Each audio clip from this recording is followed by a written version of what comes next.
Hello, this is Gerald Johan van Was. Every letter is like a signal that puts our mind into a position that fits to these words. So even with words like up and under that are both starting with even then and even although they start with the same they go towards a different position, and you can analyze that, you can discover that, you can uh, understand it, why it is going towards a different position. And let's go and find out, thanks to this theory that has very specific points of positions for 9 letters, very specific 10 positions that show you directions in which you are focusing, or 9 context-based positions that are dealt with in words. And these frames that you can see here are like 3 times 3 sorts of positions that are in balance with each other, and there's a system behind it which is quite logical, but it's not a time to explain that. But you can see it resumed here: 9 positions, 9 directions, and 9 balances. Let's see how up and under is seen from these positions. And all the letters are actually in a kind of very fast focus before you. You have some steady focuses which are surrounded by around A. You have focuses that move, and so this movement from left to right, from before to after, are focuses that are around, let's say, the letter O as a starting point, or the focuses are around differences and that's the differences in context, which insert something new via E. So these are 3 different ways of thinking where letters fit. And thanks to this very fast and quick thinking that positions these letters also against each other, we come to words and to come to word positions that fit to these variations. And you can see actually these 3 regions as around A as the basics, around O as what is moving, and around E what is actually coming to it as an insertion, as something new, as something additional, a little bit beyond our reach. And there we are into these positions, and we face ourselves to the world towards these positions, and letters fit to these positions. So of course the E is can also be seen as an idea that lives a bit. That is, you can sometimes also imagine this as the lamp before on top of you. Yes, I have an idea. That's the E, where the position of the E is. But let's go to U. Position. I will also repeat that the 9 first positions are really about points, and the next 9 positions of letters are about directions going towards something. And if you really want to go even deeper into the system, it's also about 1, 2, or 3 points that you have there into these 9 first letters. The letter A is just then 1 point, of course, and that's in the middle. That's that 1 point of our basis, our own foundations, which also do not only have a center. There's also a kind of gray zone around it of what it can be developed from there for the form itself. But the form itself is less important. It's the focus in A. And in A, there's also a few extras to it. So you also have from there, you can go forward to it because you have a center point of a starting point. And what you can also add additionally is from A, you also have vertical positioning.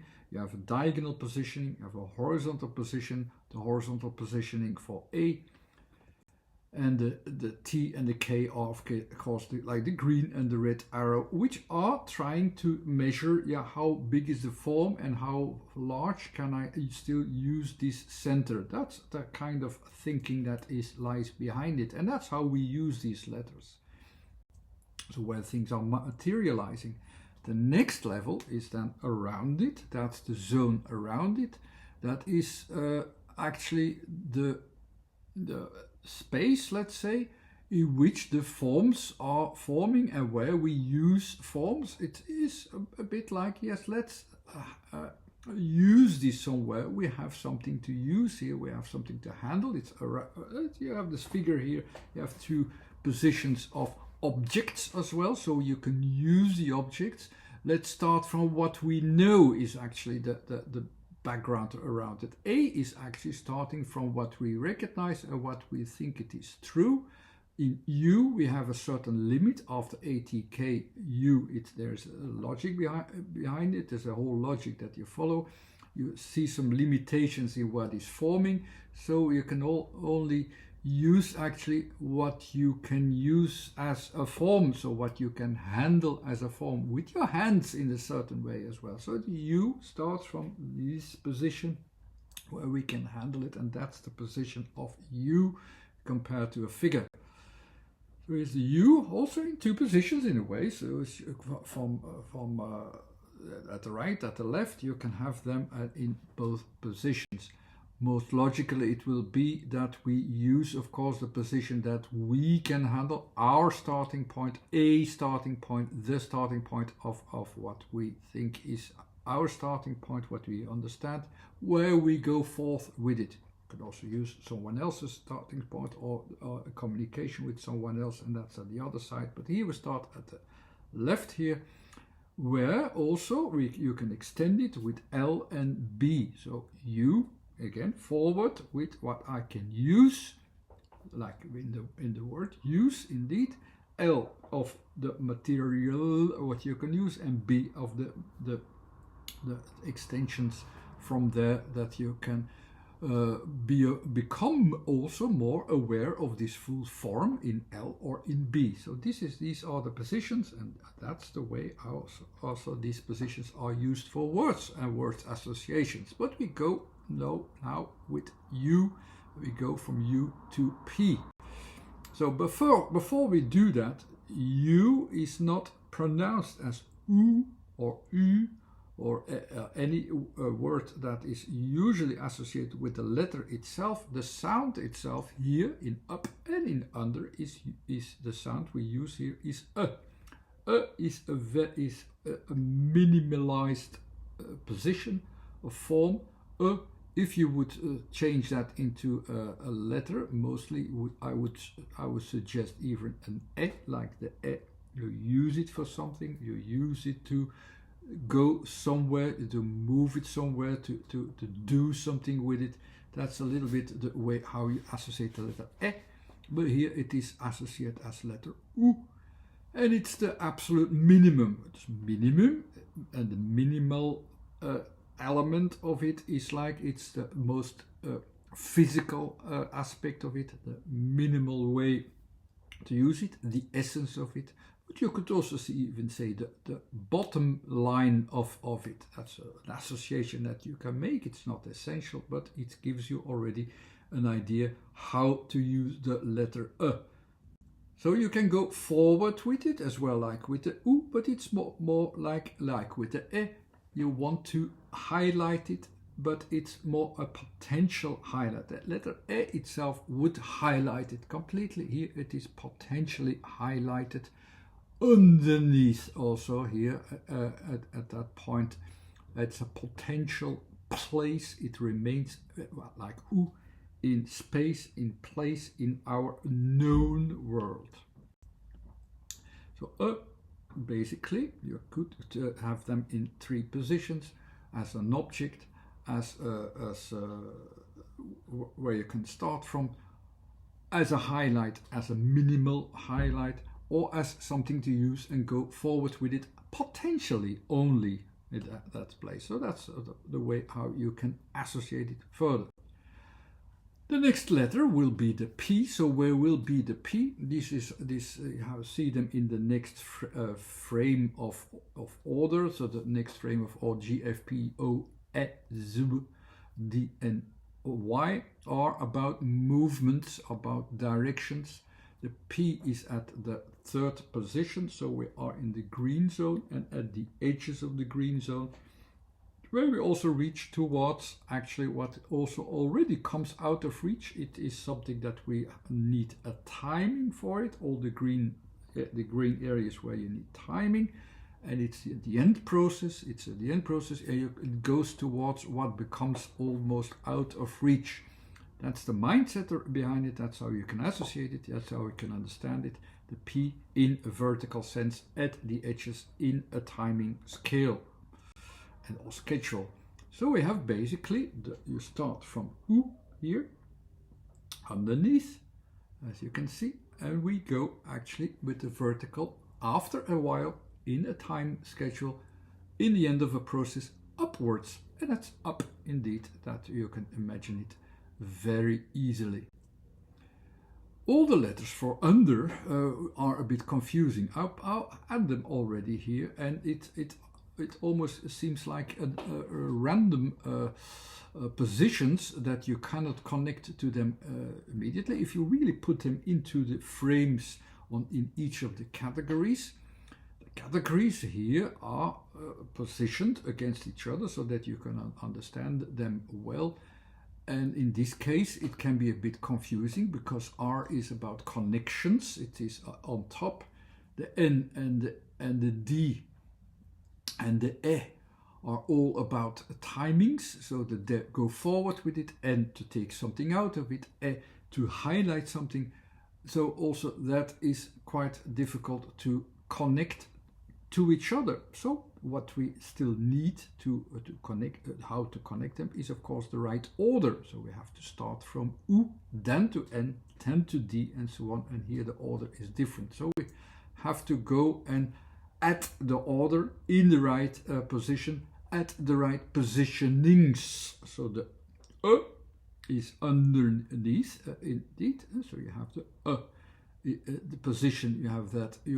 I could choose 3 positions, so I will choose the 3 positions to make it clear. So there's a whole region where I can start from the letter or the U letter. It's there underneath. The N will try to take it up, bring it up in a physical sense. So you can see it in the blue also as a movement. So I'm going to try to uplift the potential, the essence, the minimal. The D also says, no, I'm not only going to try to uplift it, I'm also going to try to go forward with it, to do something with it. So that's what the D is about, is starting to go and do something with it. Again, in 3 positions. You're not sure how can I do something with it. I'm still positioned there. I want to take it forward, I want to take it out. It's still all the same thing. The E is always about timing, so I will put a timing in it because I can't do that immediately. The timing lies behind it. It's a timing. The timing itself on its own goes forward, but it's like that with the letter E. So it's also going to highlight it.